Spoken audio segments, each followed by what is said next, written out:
I'm Juana Summers in the Politico newsroom. As part of our Women Rule series, we spent the day at 1776 and talked with co-founder Donna Harris, as well as 3 entrepreneurs about their experiences in startups, as well as their advice for women starting their own businesses. There are big issues. Just the bias that we have subliminally as a culture is, I think, one of the biggest issues. If a man and a woman walk in a room together, whether it's to raise capital or to network, the room will always make eye contact with the man, assume that the man is in charge, and we don't yet have it embedded in ourselves that, no, actually, it could be the man or the woman. And the number of members we have that have said, I have people remark at how interesting it is that I can be a mom and an entrepreneur. Oh, you do that and you have 3 kids. Oh, you run 1776 and you have a 3-year-old. As if they've just seen a unicorn for the first time. It literally, yes, there are actually women doing this, doing it well. But it is a subliminal bias. People don't even realize that they're doing it, and it precludes us from being able to be seen credibly from the first conversation.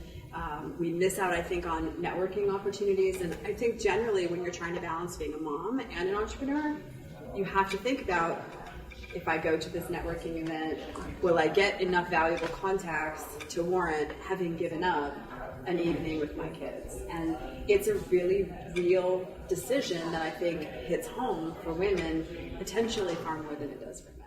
You know, it's interesting about raising capital as well, because women only get between 2 to 5% of venture capital in this country, and we're creating businesses at about 1.5 times the national average. They're not necessarily the type of businesses that VCs want to fund. They don't necessarily have these big 10x returns. But all the same, as if you are creating that technology company that's disruptive and is going to be big and fits the VC pattern, it's really disconcerting when you're in a room and a VC tells you that you don't fit the pattern. And that actually happened to me. I'm sorry, you don't fit the pattern. Directly told me that. Off the record, he told me that, but all the same. And I was thinking, what is it about me that, oh, I see, okay, I'm not a guy. I'm not a young guy. I don't spend time in my garage.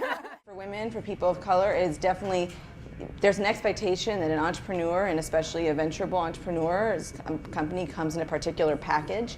And our challenge is just to kind of take that away, to unwrap that and say, this is actually the same intensity, the same, possibility in a different package, and we can do that. And beyond that, not just to show them that you're a different package, but to help them understand that their perception is wrong. Right. Because if you actually look at the data, as you said, women actually are starting businesses in a far more rapid capacity than men. We have a higher level of success in terms of the return on capital and the revenue growth when we do tend to get venture backed.